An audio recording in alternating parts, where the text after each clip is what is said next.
Hey everyone, my name is Leah Thomas and I'm the founder of Intersectional Environmentalism, and today we have a really special conversation for you all to talk all about intersectional environmentalism and fashion with a brand that I absolutely adore. To everyone who's tuning in, let me know where you're tuning in from the comments. But for those of you all who don't know me, my name is Leah Thomas, and I helped found Intersectional Environmentalism last year with a group of my friends, and ever since we've been making resources and finding ways to talk about intersectional environmentalism. And for today's conversation, we'll be talking with one of my favorite brands. I have a hat of theirs. So we'll be talking to Will and Bear, and I'll just wait for them to send a little request to join. But in the meantime, please let me know where you're tuning in from. It looks like we have someone from quote-unquote Canada. They put it in quotes. I respect that. It looks like we have a lot of other people who are tuning in from all parts of the United States and Canada. Thanks for being here with me to chat. Save the earth from America. Okay. I totally, I agree. So we have some people from Seattle and Texas. Keep letting me know, and I'm going to buzz in the Will and Bear team. We'll be talking all about IE and fashion, so stay tuned while I'm buzzing them in. It looks like we have someone from the Philippines. Hi! Hi! Hello. How are you? We're good. Adjust the camera. Sorry. Okay, let me turn the volume a little bit. Well, how are you? I'm good. First and foremost, you all look very lovely and very stylish, so I just have to get that out the way. Thank you. Yeah, well, I guess to kick it off, I told everyone that we'll be talking about environmentalism and fashion and apparel, a conversation that I feel like is so needed, and who better than with you two. But go ahead and introduce yourselves to the IE community and tell us a little bit about what you all do. Ooh, well, I'm Will. And I'm Bear. So Will and Bear, obviously. Yeah. We run an Australian hat brand with a real purpose of inspiring people to get outdoors in the hopes that once they're there, they'll be inspired to preserve it. And we make all our hats out of natural fibres where possible. And we're a little bit obsessed with Australian wool and trees. So and we plant 10 trees for every hat that we sell. So kind of like hats and trees is our gig. It's definitely a mood, hats and trees. It looks hats like, and trees. Oh, that's so sweet. We've got some people in the comments who are saying that they love you and that you have the best hats around, and that's completely unprompted, so that's awesome to hear. Oh, thanks guys. That is really awesome. Yeah, that's very nice to hear. So I guess, so how did you all get to the sustainability space? It's pretty funny. This is pretty early on for me. I grew up on an organic veggie farm down in the Strzelecki Ranges, and it was a very small town. So my parents were actually what the locals would call hippies. So one of my old man's best mates was actually one of the sort of founding members of, well, not founding members, but he was one of the original members of Greenpeace. And he was actually a captain for Greenpeace. So you can imagine the dinner time stories and all that sort of stuff. So, I mean, I've got memories of going across the Bass Strait on his ship, the Vega, and that was one of the most scariest experiences of my life. He was cool, calm and collected, an old salty sea dog. So, but I was a young 15-year-old and very scared in 4 meter swell. So it's like, so I can, you can imagine that, how informed I was early on about the sort of environmental movement. And mine was a little different. So I grew up at the bottom of the Dandenong Ranges in Melbourne, and my dad was an outdoor ed teacher, so I spent a lot of time outdoors. So I had a big love for nature, but it wasn't really until I met Alex that the conversation around conservation and the environment started. I actually remember it was maybe our second day, and Alex was talking about wanting to build tiny houses and then wanting to change the world. And I was like, marry me, and also can I help? So Alex had a really big influence on me in this space as well. Yeah, and when we first met, we were just fully engrossed in these conversations, and it was one of the sort of founding things of our relationship. It's funny, this isn't about my partner, but he asked me to go for a beach cleanup, and that's how we started dating. So I love, a sustainable love story. That's excellent. Yes, I love that. Well, it was only 6 months after that date that we decided to start Will and Bear, so we were fully committed. Oh, that's so cool. Well, I guess that brings us to, so how did you all start Will and Bear? So you met each other, we're like, okay, we like sustainability, we like each other, but what's the story about deciding to take that leap and create this company together? Well, we went on our first holiday together in Tasmania, Australia, and the very first day we got there, I realized that Alex didn't bring a hat with him, and then he said, well, he didn't have a hat, and I'm like, it's so hot, like there's a hole in the ozone layer above Tasmania, we're gonna get burned. So we started looking for a hat, and just the kind of the process of watching Alex try and find a hat was really bizarre, and we kind of realized that there wasn't a brand that really spoke to us, or that we didn't even really know that many brands. And I suppose Alex was a little bit intimidated to try the hats on as well. And we thought, well, no one should be intimidated to try hats on, and everyone should have a brand that they feel like kind of speaks to them. Mm-hmm. And that was I suppose when the first thought came, hey. Yeah, and then I think we got back from that trip and we were outdoors. I mean, Tasmania is amazing.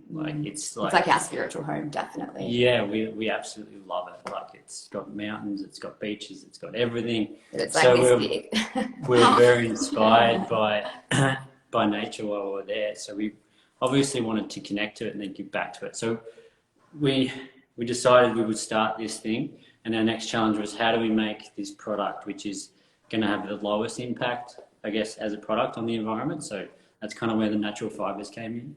And then the next challenge was, we knew we wanted to give back, and we were influenced by a few brands that were sort of coming up at the time, that we were doing a lot of this give back stuff and talking about it more. So they definitely influenced us, and we wanted to do the same. So we decided we wanted to give back to the environment, which was obvious for us. Well, it was obvious because it was like, you need a hat to be in the environment. So like, realistically, we wanted the hat to represent getting people outdoors, and then to remind you that when you're out there, you need to look after it, kind of.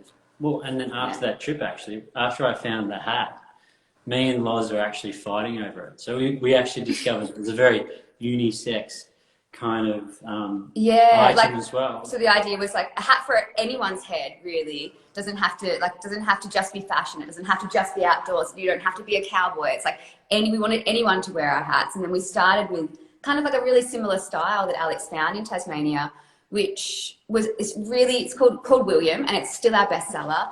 And it's just this really standard hat that kind of looks good on everyone. It's not scary to try on, and it's just like really nice entry level hat. And that was kind of where it all came from. I love it. It's funny. So I think I have two of you all's hats. I don't have like the hat that you're wearing. I'm going to get one of those hats soon. It's coming in soon. This is definitely my favorite. I feel the coolest in this hat. It's so cute. And I feel like you're right, because I usually don't like hats, because they don't really fit over my braids. But the hat that I do have, like, I wear it all the time. It's so cute and it fits really well. But I guess I digress about the cuteness of you all's hats.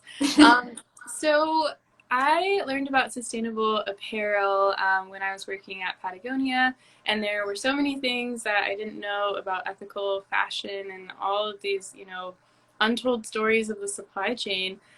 So for people who don't understand, like, how would you define, sustainable apparel or ethical fashion? And then what's the alternative of sustainable fashion, and what does that look like? So we're talking about sustainable fashion. I think it's kind of like making the invisible visible, really, within the fashion industry is kind of where you start. Yeah? Yeah, I think so. Yeah. I think also too, with sustainable fashion, it's like, it's not so much about trends and fast fashion. Like for us, we've still got the same 5 hats in the range that we started with, and that was 6 years ago now. And we bring new colorways out, we bring new hats out occasionally, but we try to retell the stories in the same style so that we're not really creating, I suppose, an audience that's looking for new trends all the time. And you don't need to have 10 of our hats. Like, you can just have one of our hats. We're hoping you have one of our hats and they last you a lifetime. So I think from like an environmental point of view, that's kind of where I would start. Yeah, and I think like, I mean, you've got things like B Corp certifications and stuff like that to make the back end of businesses a bit more visible. I mean, we just went through our B Corp certification. We haven't got it yet. We've applied, but it's like a 7-month wait at the moment, which is good. Everyone's doing it. It was tough and it was grueling, and we had to put ourselves out there and then sort of display these things now to the world because you're rated and you're scored. So, I mean, you would have been very informed on that at Patagonia. I mean, they're obviously leaders in that space and B Corp certified. So I think making that invisible stuff, the back end of businesses visible, is really part of this. And then realising that it's actually a journey, because we start a business within a system that has already been set up for us. So we enter in. Yeah, it's hard to be perfect at the start. And that's actually that was a really big learning curve for us, because at the start we wanted to be perfect and we were so scared to even talk about the good things that we were doing, because we thought we were going to be cut down for not doing absolutely everything perfect. So I think having the mindset that it's like a progression and we're trying to get to the world that we want it to be, but we still kind of have to work within the parameters that have been set for us a little bit. Yeah, absolutely. And I think another question just came in, which I think is super important in the sustainable fashion space, or products that are handmade or ethically made. Sometimes there's a price difference. So sometimes people are wondering, like, okay, I really want this piece, but it's a little bit more expensive. And I think something that I learned was, you know, especially if it's meant to last a long time. I have things from Patagonia that have lasted me like over 5 years or so. That stops me from having to buy other things that aren't made as well. So it's kind of like an investment piece. But I do understand that that's not always accessible for everyone. But if someone were to ask you, like, hey, I found a hat that looks similar, even though it doesn't, because it's not going to be as cute, what would you tell them if they said, okay, this hat is $5 and this hat is more expensive? Why should I get your hat? That's a really good question. I would check to see what it's made from. So there's a lot of synthetic hats. I would check to see what it's made from, check to see what company made it and what their ethics are, and how, you know, what they stand for, and if they work with partners. So I would really take a deep dive on the materials and the actual company you're buying it from. Yeah, and then look for things like B Corp certifications and stuff like that. If someone have put that much effort into doing these things, they're obviously thinking about their supply chain pretty heavily. Yeah. So, I mean, that's a pretty good indicator for starters. Yeah. And then I believe in material choices, correct material choices. What's the most appropriate material choices for the products that we're wearing, and where's that going to end up at the end of its life? Because that, for me, that's a bit of an unknown that I sort of worry a little bit about, not to be negative at all, but like once there's this mass of plastic, obviously. We're accumulating it, and scientists don't really have a good read on how that's going to affect things in the future. Like, it's very easy to measure things like, you know, certain things in the environment, but that one they don't seem to have a good handle on. But I just can't imagine it's going to be good. Yeah, I think, and what's end of life? Like, what's going to happen at the end of that product's life? Does the company have a process where you can send it back? Do you think it'll last forever? Can it be turned into something else? Is it biodegradable? That kind of stuff is what I would say. Also, okay, people just seem to adore you. We got a comment from someone who said that this is the best hat they've ever had. They feel like they're finally portraying their true selves, and this hat was the start of them being confident. Thank you so much. That is so sweet. Oh my God. That is like 100% why we started this brand, because that was Alex in his first hat. Like, I'm not even kidding. We have an ad that's like, it's Alex, it's a photo of Alex, and it's like, not a hat person, and it says neither was this guy, and then it's like a bunch of hats of Alex progressing, a bunch of photos, of Alex progressing in his hat journey, and then he's like super confident at the end. Oh my God, that is the best feedback we've ever had. Yeah, that's so sweet. That makes me happy, and I'm so glad that we're having this conversation, because it shows that you all are really, you know, you really care about the community and all that. But I guess another question, so what do you think, we kind of touched on this in terms of like things being expensive and whatnot, but what are some of the shortfalls of sustainable fashion in the industry? and how can we collectively use our voices to call for positive change? I would say, from my opinion, I think that is one of the hardest things with the sustainable fashion industry. It is a little bit more expensive. I also wish that people were promoting like reusing a little bit more. So when I was at Patagonia, they had a lot of like remade clothes that they would sell, which I thought was really cool. But is there anything that you all, an area of growth that you'd like to see within the sustainable fashion industry specifically? I think we've really been thinking of end of life for products, and like having like a buyback scheme or something like that, so that even if someone has a hat for 10 years and they want a new style, or they have a hat for a year and they want a new style, there's like a trade-in process, and like maybe your hat can go to someone in need, or your hat can be made into something else. And I feel like that would be a really good conversation within this industry to start having, because like it's great to use good fibers, and it's great to plant 10 trees, but then that end of life, what's going to happen? And I think especially within the fast fashion industry, like that's not even a conversation. Yeah. That's not a conversation at all. Yeah. So, and I think it comes back to what we were saying earlier about that, making like the invisible visible a little bit, because businesses sometimes get away with like not saying certain things, or you can gloss over it from the marketing front. So like things like B Corp, things like B Corp. That's accountability. That's the challenge, teasing out these things and talking about our supply chains. You can get cut down pretty hard if you mention certain things in your supply chain. So it's like, well, and that probably comes to another point is we found it really difficult. I mean, I'm an introvert really when it comes to actually I'm a massive introvert. I normally do all the talking in case no one's noticed. But I found it difficult. So I have these beliefs, right? But I found it difficult to start a brand and then put my face to that brand and put my beliefs out there. And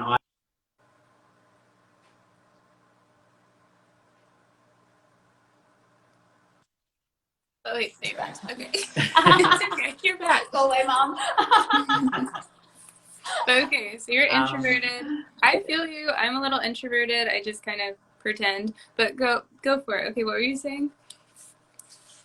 So I think that's I think, and then realizing that it is a journey and we're not perfect and we're all trying our best. I think that's a challenge too, because even if you are, so starting the journey is a challenge for anyone. So it's like, how do I put that out there and think that I'm not going to get a little bit of flack, because it might be going against the grain. So for anyone wanting to start anything like this, I say just do it and figure that out. It took us a few years to figure out how to deal with that, being in front of camera and all that sort of stuff. Yeah, because it's like kind of felt like it was like all going to personally come back on us, and everyone had these really high expectations of us, and it was like we were just two little peanuts, like we're just trying to do our best. But it was like that was pretty, like the expectations of everyone I think just having expectations and not having crazy expectations and allowing people to learn within the industry is actually going to make more people want to do it and be honest about doing it instead of feeling like they have to lie and say that they're perfect.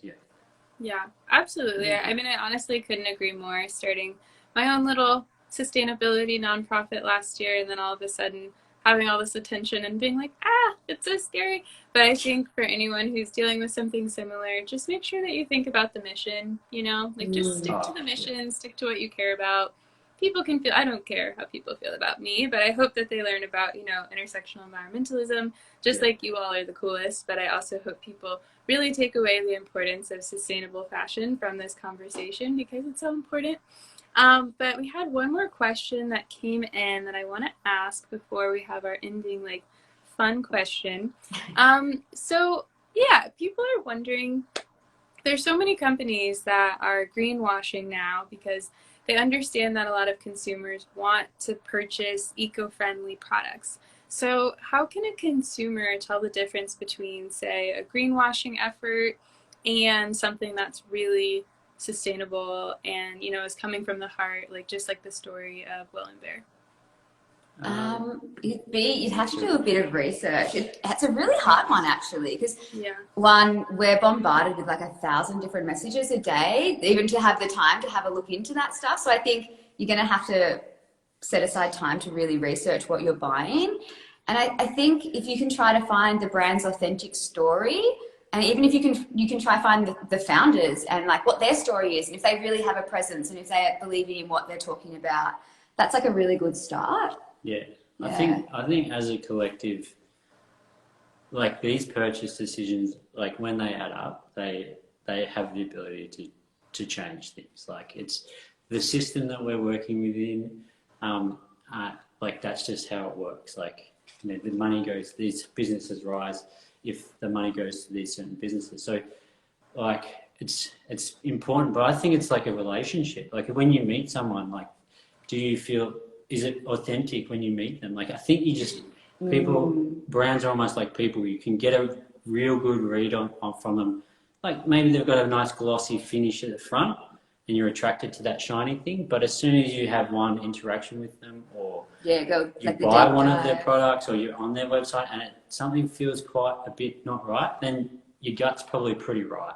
So I think people have just kind of got to trust their gut and then sort of dig a little deeper if they want to, if they feel like their gut's saying, oh no, but this feels right. Like, I also think if there's like a consumer demand for more people to be B Corp certified, that'll just answer all these problems. well, Yeah. Or if there's, 100%. Yeah, and I completely agree. Like, usually companies that are doing the right thing, they'll tell you with proof. So they'll have some sort of like sustainability report or analytics and whatnot. And not only that, they'll tell you what they're doing wrong as well, or they'll tell you, you know, where they want to go, because I guess sustainability is a journey, so no company is going to be perfect. So I think that for me is something that a lot of people might not think about. I love when a company that's sustainable tells me that they have room to grow, or that there's like, you know, materials that they want to invest in or that they want to try, because it just goes to show that sustainability is a long journey that's never ending, and that's the coolest thing to me. But I guess the last question would be, what does, let's see. I don't like that question. Okay, so our, it's kind of complicated. I have my laptop here. It's a great question, team. I love it. But our saying is, you know, the future is intersectional, because we believe the future is going to have so many different possibilities, so many different people. I don't know, that just gives us a lot of hope thinking, you know, about the future. And I'm curious to you all, like, what does a bright future look like to you? There's so many like climate woes in the world, but if you both could close your eyes and think about the future that you've always wanted, what would it be like? I think it's one where everyone is connected. Well, everyone feels connected. Everyone remembers that we actually are connected as people and to the environment, really, and that we are the environment. Okay, we just watched that mushroom documentary on Netflix. Oh, I didn't watch it. Yeah, so that's kind of the future we like for people too. No, I mean, I think it comes from culture, and we have a bit of a mission.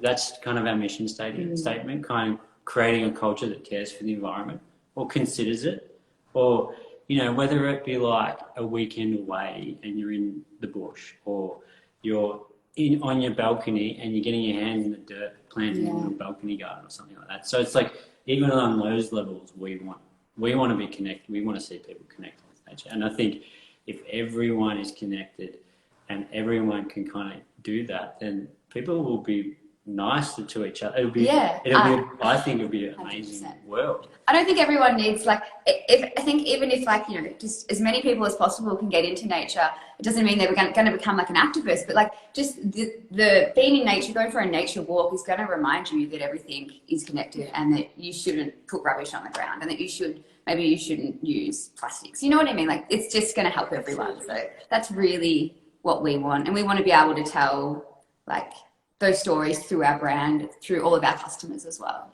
Yeah, and I think we are very hopeful for the future. Like, we've gone on this journey. Like, I've gone on this journey personally. Loz has been brought in on that journey. We've been really sad about the future. We've been really angry, and now we're just like, you know what? We're going to be really hopeful, because there's actually amazing stuff happening. Yes. Yeah. And we need to hear about it, and we want to make that visible as well. Like, You don't want to be in the sad, dark rabbit hole of being sad about it. Because It's so dark down there.